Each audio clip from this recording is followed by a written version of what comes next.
Here's what you need to get started brewing kombucha. A brewing vessel.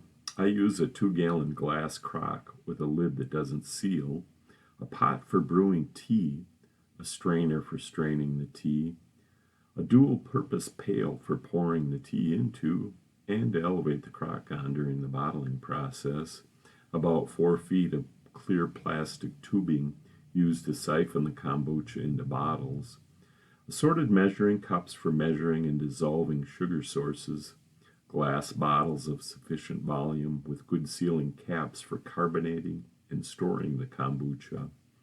And not shown here are a refrigerator to help cool the brew and slow the brewing process once you are done carbonating your beverage. And also not shown is a towel to cover the brew with during the warmer months to keep the fruit flies out and still allow your brew to breathe. The primary ingredient is the sugar-eating critters, often referred to as scoby. Scoby stands for Symbiotic Community of Bacteria and Yeast.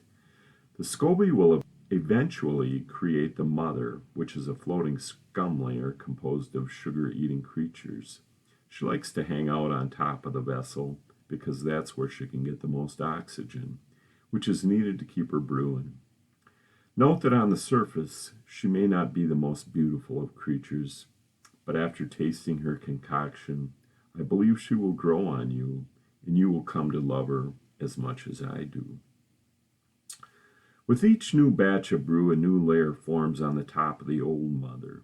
The older bottom layers tend to fall apart after several months of brewing and form a sediment on the bottom of the brew vessel. If these bother you, feel free to clean the vessel out now and then and to peel off and compost the older layers. You can obtain these critters by obtaining an extra layer from another kombucha brewer's mother, by using a purchased commercial bottle of live kombucha, or by trying to grow your own from scratch. In the from scratch option, try using baker's yeast to help kickstart the process. I've used that yeast source in making vinegar, which should also work for kombucha, as the processes are both basically the same. That process is basically about creating an environment where microorganisms that exist all around us convert sugar to acid or vinegar in the presence of water and oxygen. Just like us, the critters also give off carbon dioxide as an end product, which during the bottling process provides the carbonation bubbles to the brew. Note that if you don't have a vessel that allows air in and out, you might get alcohol instead of acid, which could be good or bad depending on your preferences. The next ingredient is sugar. I typically use organic sugar, but any sugar should work. You could probably also use other sweeteners like honey, maple syrup, or fruit juices, but they are more costly than plain old sugar. I use a ratio of 1 cup of sugar per 1 gallon of kombucha. Then there is the tea, which provides additional flavor and body to the brew. Typical kombucha recipes call for regular tea to be used. In order to eliminate caffeine and provide a more interesting flavor, I use non-caffeinated herbal teas. My preferred brand is Celestial Seasonings because of the many interesting flavors they have, and also because the individual tea bags are not wrapped in plastic, which makes brewing the tea easier. I use a ratio of 10 tea bags per gallon of kombucha.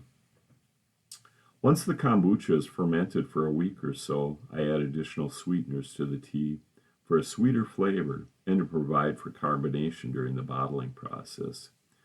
I have been using honey or maple syrup as the sugar source here, as it seems to make for a better flavor than just plain old sugar. You might have to acclimate your scoby to the maple syrup or honey by adding a smaller amount diluted with more sugar, especially if your original scoby source was raised on just sugar. I have heard that some folks have had problems with the fermentation process using these alternative sweeteners, but they seem to work fine for my brewing system. I typically use about a half cup of honey or about 3/4 of a cup of maple syrup per each gallon of final product. This can be adjusted up or down to suit your taste. And finally, a clean source of water is needed for brewing the kombucha and cleaning up afterwards.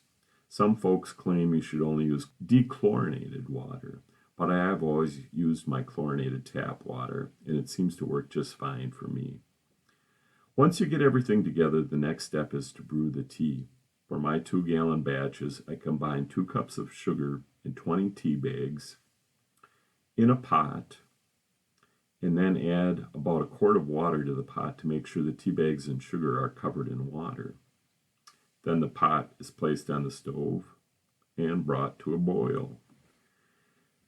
Make sure all the sugar has dissolved, and then if you have time, let the brew tea cool some and also seep some more.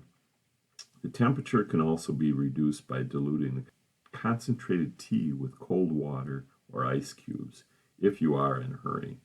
The important part to remember is not to dump the boiling hot tea syrup on your scoby mother, as that would scald her and warrant a scolding of you, the brewer.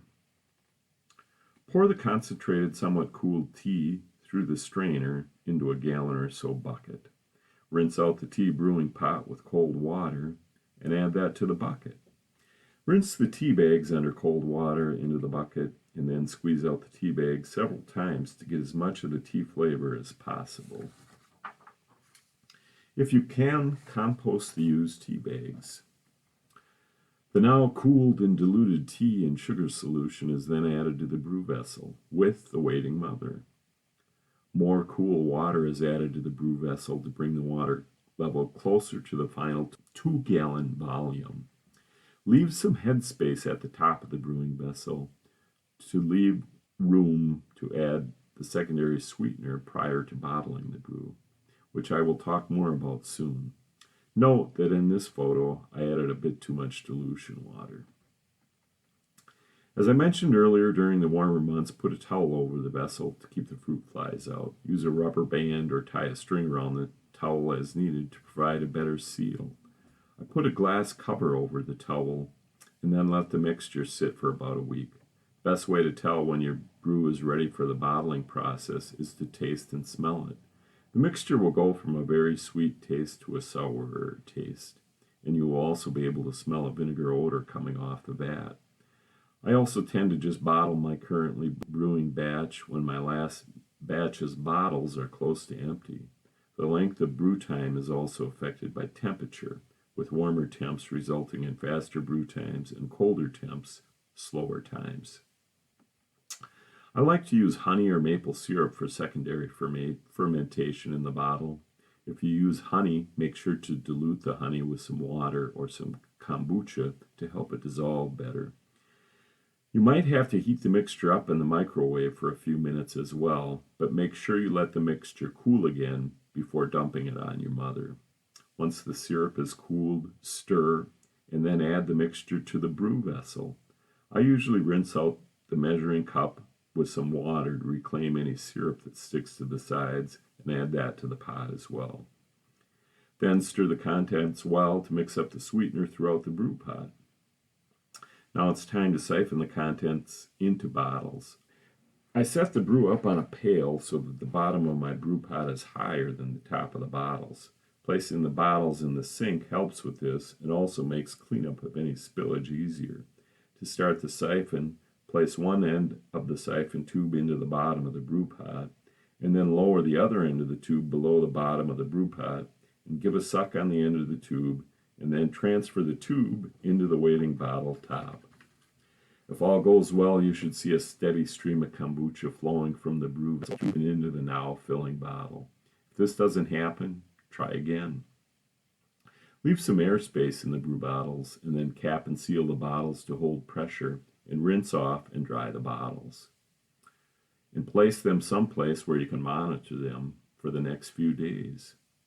If you look into your now almost empty brew pot, your mother's smiling face should remind you to now start brewing another batch and to clean up your mess. I usually start by rinsing out the siphon tube well with hot water before washing it. Then use hot soapy water to clean up all the brew equipment. On a side note, be sure to clean out your storage bottles well after they are empty. Sometimes a bottle brush may be needed to clean out residuals. I try to check my kombucha bottles once a day. I open the bottle to let some more oxygen in and let out any excess pressure, and then recap and tip the bottle up and down to stir things up. Depending on temperature and some other factors, in 2 or 3 days you should see a nice head of foam build up in the bottle after the tipping process. This is a good sign your process is done. On occasion, the bottles may become overcharged with carbon dioxide and overflow when the caps are removed. If this happens, place the bottle in the sink and crack the cap a small amount to let the pressure slowly escape the bottle. At that point, it is time to put the bottles in the refrigerator to slow down the carbonation process and also age them for a few days, which seems to improve the flavor and carbonation of the final product. Then I sit back and drink my kombucha and thank my mother for her services.